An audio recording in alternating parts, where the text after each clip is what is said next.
Good morning, St. Francis. Good morning, people of God. It is Thursday, the 13th of January, 2022.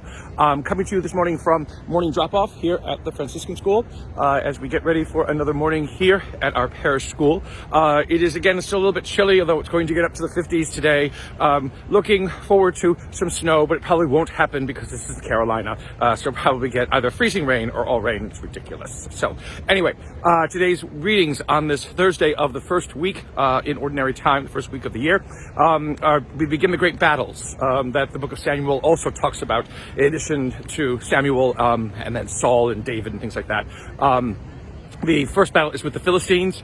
Again, a people who sort of are unidentified in a lot of ways to actually where their territory was. Sometimes it was Egypt, sometimes it was the upper coast of the Eastern Mediterranean. But anyway, they are attacking Israel and they are winning. And so they go and get the Ark of the Covenant as a protection, which frightens the Philistines, but the Philistines fight even harder and Israel is defeated and everyone's unhappy. And the sons of Eli, so again, Eli had sons, they are lost in the battle. They die in the battle.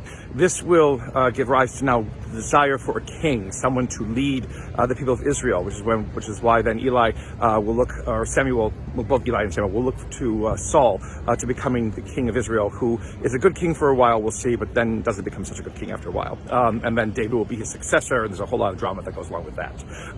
The reading, and the gospel reading today, we hear a reading from Mark's gospel that we heard during the Christmas season about the leper who wanted to be made clean if Jesus wishes it so, and Jesus wishes it so, and the leper is made clean. It stops there in the Christmas season, but then Jesus tells the leper, do not tell anybody what has happened to you, and the leper goes, and the cured leper goes and tells the entire world that Jesus has done this. And the thing about it is that, again, it becomes God of the special effects, God of the magic, God of the one who does wonderful deeds, makes everything better, and that is not enough to believe in God. That is not enough to have faith in God, because God does not always lead to the special effects. Belief in God does not always lead to the most wonderful thing happening. God does not lead in our own estimation of what we think is wonderful and what we think is good in this world.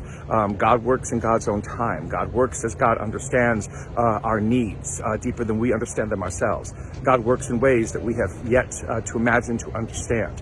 And until we get that correct, until we get that right, all we can see in God is this great wizard who we hope grants our wishes and grants our dreams. And when God doesn't, then we are disappointed, and we cease to believe, and we get angry, and we get frustrated, all kinds of things like that.